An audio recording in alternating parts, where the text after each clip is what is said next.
friends, and welcome back to another video from my series Quick Thoughts On, in which I always talk about different stories from the rich Star Trek universe. 50 years and 2 weeks ago, NBC aired the new episode of the classic Star Trek series. It was called The Mark of Gideon, and these are my honest opinions about it. This episode doesn't waste your time.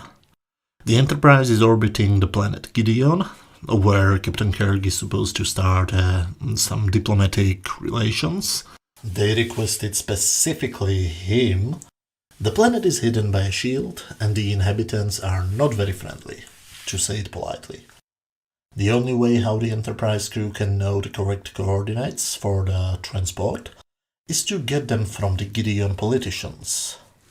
Mr. Spock waits for the confirmation and then beams Kirk down.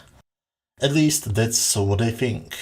Kirk materializes back in the Enterprise transporter room, but Spock is no longer there. He doesn't even respond to Kirk's hails. Kirk rushes to the bridge, but there is no one there. He tries to contact everybody, but it looks like he's the only person on the ship. He even checks the main view screen. It looks like the ship is still orbiting Gideon. So everything seems to be correct, except for the missing crew. It starts to look like a great mystery. I must admit, I always like some good mystery. He tries to search through the ship's corridors, hoping to find anybody or any proof about what happened, but he only realizes that he misses 9 minutes of his life and that his arm suddenly hurts for no apparent reason. It's a great suspenseful premise, but immediately they destroy it by showing us the real bridge of the real Enterprise. To be perfectly honest, I would prefer if we never cut back to the real Enterprise and instead we would see the whole episode only through the captain's eyes. But Spock on the real Enterprise talks to Gideon's High Council's ambassador Hodin, who pretends that he has no clue what's going on, and that Kirk never arrived. He of course pretends that they will start their own investigation, but refuses to allow the Enterprise crew to beam down. There are many scenes on the bridge where the crew is trying diplomatic solutions to this problem. Way too many, actually. Meanwhile, on Kirk's Enterprise, he finally meets a second living person, a young woman named Odona. No, not the outrageous Okona, Odona. She says she has no clue who she is or how did she get there, so she won't be very helpful, but she's pretty, which I guess is enough for Kirk. They get back to the bridge, where Kirk confirms using the ship's chronometers that he indeed misses 9 minutes, which happened between the time he left the real Enterprise and appeared on the fake Enterprise. But he also finds out that they're no longer orbiting Gideon. Odona gives Kirk very important information. She doesn't know from which planet she comes, but for whatever reason she remembers that her planet was extremely overpopulated and that her people are willing to kill to have a bit more space for themselves. Kirk gives Odona a tour, and we see that they are attracted to each other, because this is 60s Star Trek, when they suddenly hear a strange noise.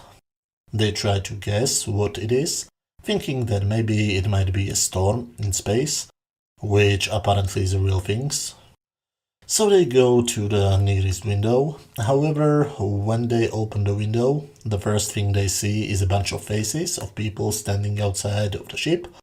A few seconds later they disappear and are replaced by stars, which terrifies Odona. But Kirk starts to think about a strange noise and says that it might have been the sound of thousands of hearts, of people standing close to the ship. Which of course means that they're not really in space, but on a planet, on some sort of a replica of the real ship, which is of course the truth. Odona misspoke, and Kirk started to assume, based on her words, that she is also involved in this, But she suddenly starts to faint. She is suddenly ill. And they are being watched by Odin. Kirk grabs Odona and with her in his arms, he wants to bring her to the ship's sickbay, but they're stopped by somebody who Kirk didn't expect. Odin himself and his guards. They don't want Kirk to bring her to sickbay, which means we get a typical James T. Kirk fistfight, and we're finally told what is happening.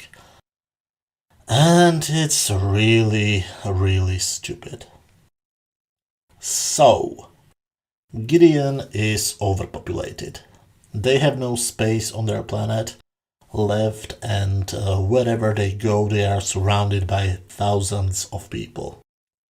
But they still find a place on the planet big enough for recreating a whole Federation starship.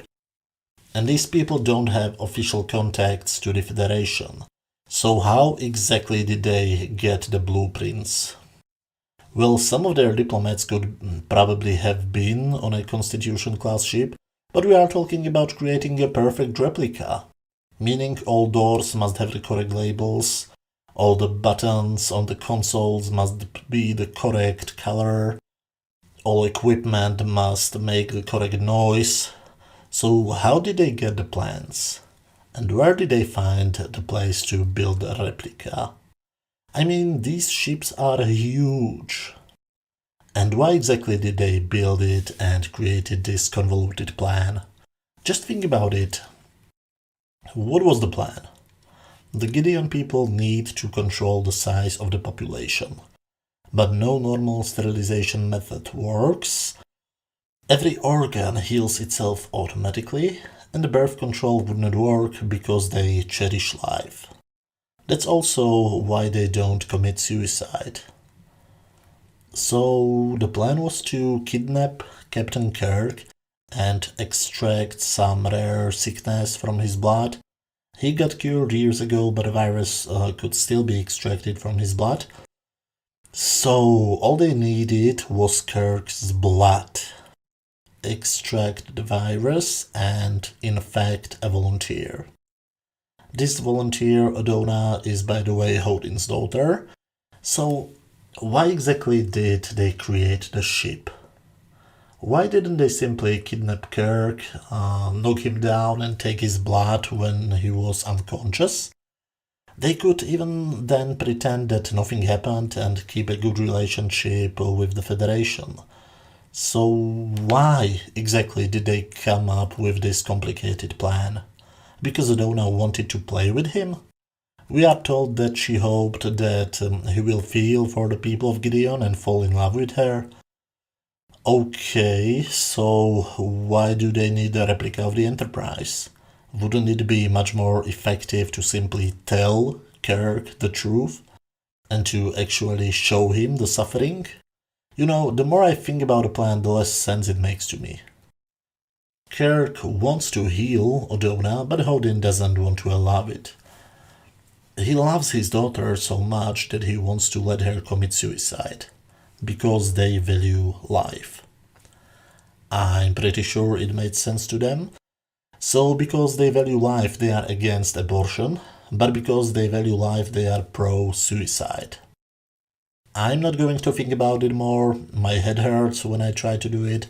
But meanwhile, on the real Enterprise, Spock decides to ignore all of the orders he got from both the Gideon leaders and the Federation leaders, and he did beam down to the same coordinates they beamed Kirk to.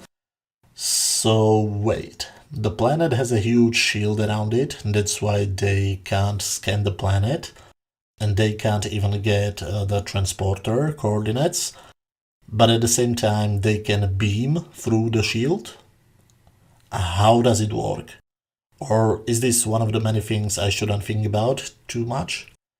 But Spock beams to the replica too, and he soon finds the sickbay where Odin, Odona and Kirk are, and he grabs them and beams them back to the real ship, and Odin is perfectly okay with it. Why exactly? McCoy of course saves her life in the last minute and everybody is happy. But why is Odona happy? Wasn't the goal of her mission to get ill and die, and therefore inspire other young people to commit suicide? Didn't she just fail her mission? Didn't she just fail her whole race? Why is she happy? Why is also Kirk happy? Wasn't he just kidnapped and used as a biological weapon? Why do we have a kind of a happy ending? Well, this is a weird episode, like almost all of the third season episodes. I love Star Trek episodes which are about something. Overpopulation is a massive problem even in our times. There are many countries which have to fight it. I'm pretty sure that Chinese people would tell you a lot about it if they would have access to this video. The resources on every planet are always limited, so it's only a question of time when countries will need to find some new ways how to feed their people. In many countries all over the planet, it already is a problem now. So I love the fact that they were so brave enough to talk about this back in the 60s. As I said already, I love great mystery stories. I love the type of storytelling where we don't really know what exactly is going on, and we have to find it out together with the main character. So, as I said, I would prefer if we would never cut back to the real Enterprise and we would still be only with Kirk. But I still like it, even though there are so many things just wrong with this one. It's still pretty enjoyable. It's one of the episodes in which you have to switch off your brain for 50 minutes to fully enjoy it. Overall, on my standard scale from 0 to 10, where 0 is complete garbage, 10 is a masterpiece, and 5 is just average, I would give this episode 6 out of 10. It's good, but it would need a couple of more rewrites.